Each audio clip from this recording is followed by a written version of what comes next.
नमस्कार साथियों, नमस्कार प्रिय स्टूडेंट। मैं आज आपके लिए लेकर आया हूँ पार्ट 9। हमारा यूनिट चल रहा है 10th यूनिट और उसका आखिरी पार्ट है।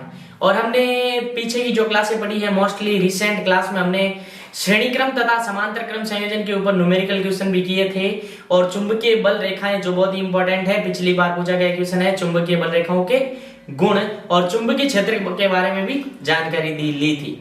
और अब हम पढ़ने जा रहे हैं आखिरी पार्ट है जिसमें विद्युत चुंबकीय प्रेरण। तो विद्युत चुंबकीय प्रेरण क्या होता है, इनका क्या उपयोग है, तो आओ अभी इनकी डेफिनेशन पढ़ रहे हैं। जब किसी कुंडली, तो कुंडली क्या होती है, जैसे ये कोई लोहे की छड़ है, इसके ऊपर विद्युत रुद्ध तांबे का तार लपेट दिया जाए तो वो क्या बन जाएगी, कुंडली बन जाएगी। विद्युत रुद्ध मतलब जिसमें तार आपस में शॉर्ट ना हो, मतलब उसके ऊपर कुछ ऐसा लेपन किया होता है, उसे कहते हैं कुंडली। तो जब किसी कुंडली तथा छड़ के सापेक्ष गति, यानी समय के साथ गति को करवाते रहते हैं, सापेक्ष गति के कारण उत्पन्न विद्युत प्रभाव को क्या कहते हैं, चुंबकीय प्रेरण कहते हैं। तो एक बार इनको एग्जांपल से समझने हैं। ये हमारे पास कोई कुंडली है, क्या है, कुंडली। जैसे ये चुंबक पड़ी है एस और एन, जब ये सापेक्ष गति नहीं कर रही है तो यहां लगा हुआ गैल्वेनोमीटर जो धारा में विक्षेप को बताता है, तो चुंबक पड़ी है, कोई सापेक्ष गति नहीं हो रही है, तो गैल्वेनोमीटर में विक्षेप आएगा, शून्य विक्षेप आएगा। जैसे ही आपने इस चुंबक को कुंडली के सापेक्ष, चुंबक को कुंडली के सापेक्ष गति करवाई, कुंडली के सापेक्ष गति करवाई, तो इसके चारों ओर क्या उत्पन्न होता है, चुंबक के चारों ओर। पिछली क्लास में पढ़ा था चुंबकीय क्षेत्र, और चुंबकीय क्षेत्र को दर्शाने के लिए जिन रेखाओं की आवश्यकता होती है उन्हें क्या कहते हैं, बल रेखाएं। तो यानी यहां इनका प्रभाव होगा, यहां से ये बल रेखाएं गुजरेगी, बल रेखाएं। जैसे ही चुंबक कुंडली के सापेक्ष गति करती है तो इस कुंडली में से बल रेखाएं गुजरती है, इस कारण गैल्वेनोमीटर में विक्षेप आता है, गैल्वेनोमीटर में विक्षेप आता है। फिर वापस इस कुंडली को दूर ले जाने पर, जब इस कुंडली को दूर ले जाने पर बल रेखाएं तो गुजरेगी लेकिन कम गुजरेगी, दूर ले जाने पर जो विक्षेप आता है विपरीत दिशा में विक्षेप आता है। अगर यहां ध्यान देना, अगर आप यहां एन से एस सिरा नजदीक ले जाओगे तो शुरुआत में विक्षेप आएगा ऐसे, और यहां वापस दूर ले जाओगे एन से एस तो विक्षेप आएगा यू। तो सीधी बात है कि किसी चुंबक को किसी कुंडली के सापेक्ष गति करवाने पर उसके अंदर क्या उत्पन्न हो जाता है, विद्युत क्षेत्र। क्या उत्पन्न हो जाता है, विद्युत क्षेत्र। किसके कारण उत्पन्न होता है, चुंबक के कारण। नाम से पता करो, विद्युत उत्पन्न होता है किसके कारण, चुंबक के कारण। क्या होता है, प्रेरित होता है। प्रेरण मतलब प्रेरित होता है, यानी किसी चुंबक द्वारा कुंडली में विद्युत क्षेत्र उत्पन्न होना विद्युत चुंबकीय प्रेरण कहलाता है। यानी ले जा क्या रहे, चुंबक, चुंबक मतलब इसका क्षेत्र हो गया, यानी चुंबकीय क्षेत्र के कारण ये जी हमें क्या बता रहा है, गैल्वेनोमीटर, इसी के कारण तो हमें पता चल रहा है क्या है इसके अंदर, विद्युत क्षेत्र। तो शॉर्टली समझना चाहो तो चुंबक के कारण कुंडली में विद्युत क्षेत्र उत्पन्न होना विद्युत चुंबकीय प्रेरण कहलाता है। और सीधी डेफिनेशन देखना चाहो, किसी कुंडली तथा छड़ के चुंबक के सापेक्ष गति के कारण उत्पन्न प्रभाव, विद्युत प्रभाव को क्या कहते हैं, विद्युत चुंबकीय प्रेरण। तो यहां बात खत्म करते हैं विद्युत चुंबकीय प्रेरण की। 1 नंबर का क्वेश्चन डेफिनेशन में पूछ लिया जाता है विद्युत चुंबकीय प्रेरण।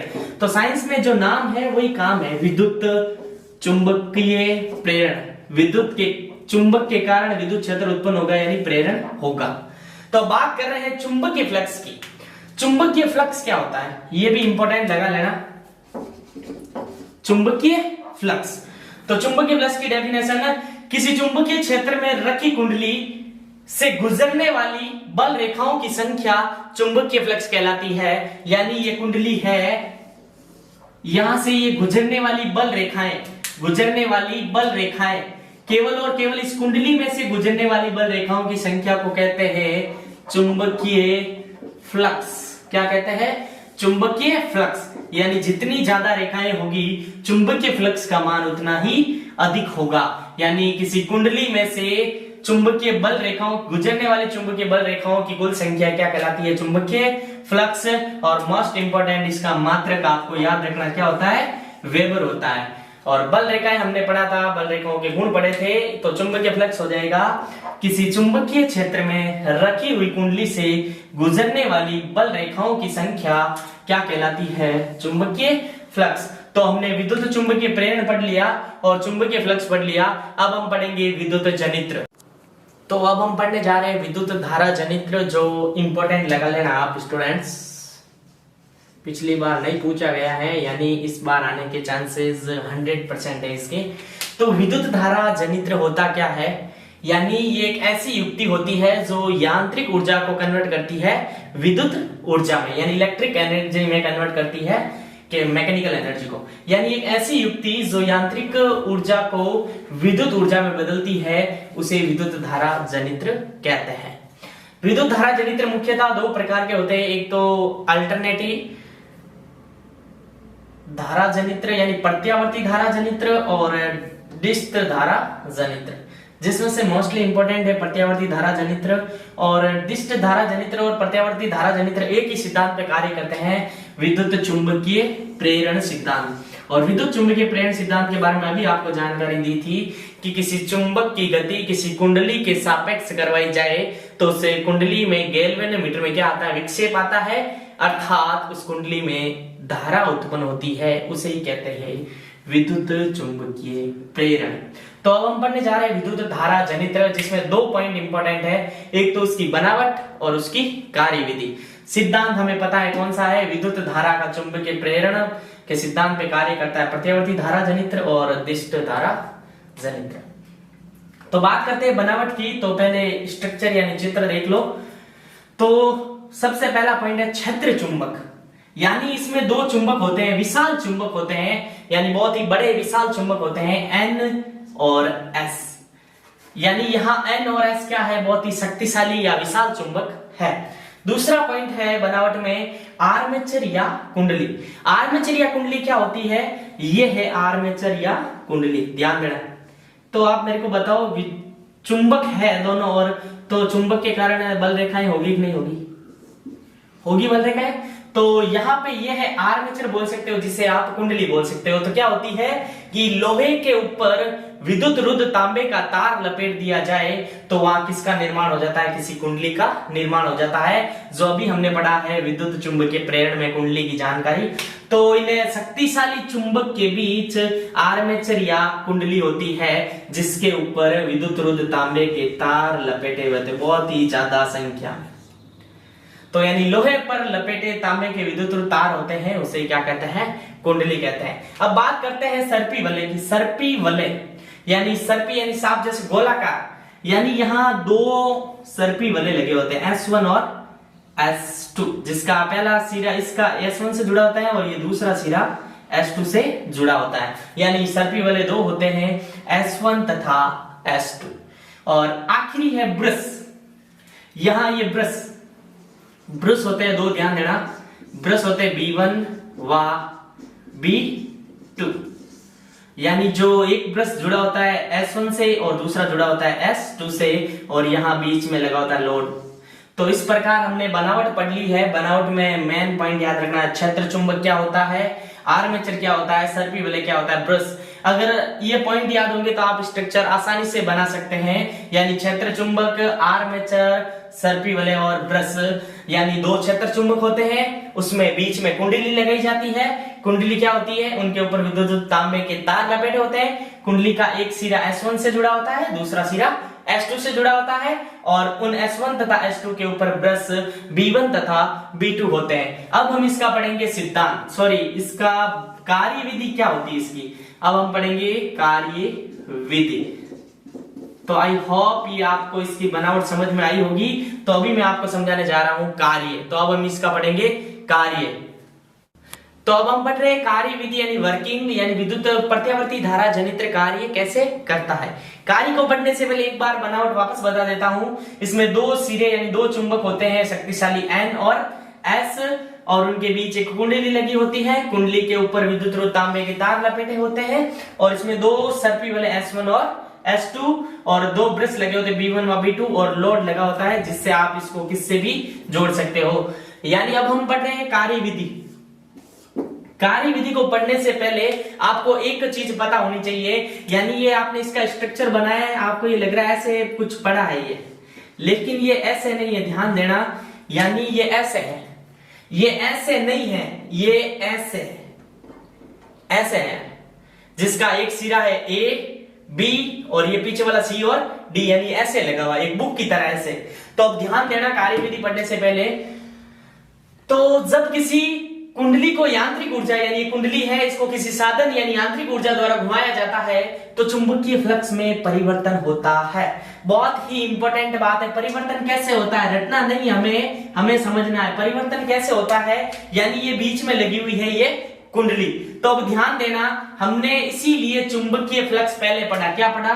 चुंबकीय फ्लक्स। तो चुंबकीय फ्लक्स क्या होता है? ये कुंडली है, इसमें चुंबक लगी हुई है, तो बल रेखाएं आएगी और बल रेखाओं को जाने के लिए अधिक मात्रा मिलेगी, तो अधिक बल रेखाएं गुजरेगी, यानी जितनी अधिक बल रेखाएं गुजरेगी चुंबकीय फ्लक्स उतना ही अधिक होगा।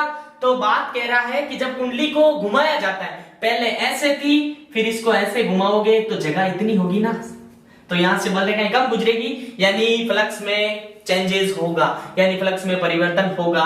कब होगा? जब कुंडली को घुमाया जाएगा।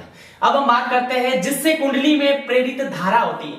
अब धारा कैसे? चुंबक के कारण, ये याद करो, चुंबक के कारण विद्युत प्रवाह उत्पन्न होना कैसे होगा, इधर ध्यान देना। जैसे ही जो ये है, यहां से बल रेखाएं आएगी, जैसे आपने ऐसे किया, यहां से कम गुजरेगी, यानी चुंबकीय फ्लक्स में तो परिवर्तन होता है, और इसी के कारण इसमें क्या बहने लगती है? धारा बहने लगती है, यानी प्रेरित धारा किसी और से प्रेरित हो रही, किससे? चुंबक से प्रेरित हो रही है, तो इसीलिए ये चुंबकीय प्रेरण सिद्धांत पर कार्य करता है। कौन? प्रत्यावर्ती धारा जनित्र। बात करते हैं, अतः कुंडली को दक्षिणावर्त घुमाते हैं, यानी ऐसे घुमाते हैं साउथ की ओर, ये ऐसे था, ऐसे घुमाया, दक्षिणावर्त घुमाते हैं। कुंडली बार बार चुंबकीय क्षेत्र के लंबवत तथा समांतर होती है। ये तो लंबवत और ये इसके पैरेलल यानी इसके समांतर। अतः कुंडली को दक्षिणावर्त घुमाते हैं तो कुंडली बार बार चुंबकीय क्षेत्र के लंबवत व समांतर होती है। एकदम बिल्कुल सही बात है, होती है। प्रथम आधे चक्र में फ्लक्स की मात्रा घटती है। इंपॉर्टेंट बात है, कैसे घटती है? तो ये रहा हमारा पहला जो बीच में पड़ा है आर्मेचर, यहां से बल रेखाएं अधिकतम गुजर रही है। जब बल रेखाएं अधिकतम गुजरेगी तो फ्लक्स की मात्रा कितनी होगी बच्चों? अधिक होगी, यानी यहां से अधिक बल रेखाएं गुजरेगी तो फ्लक्स भी क्या होगा?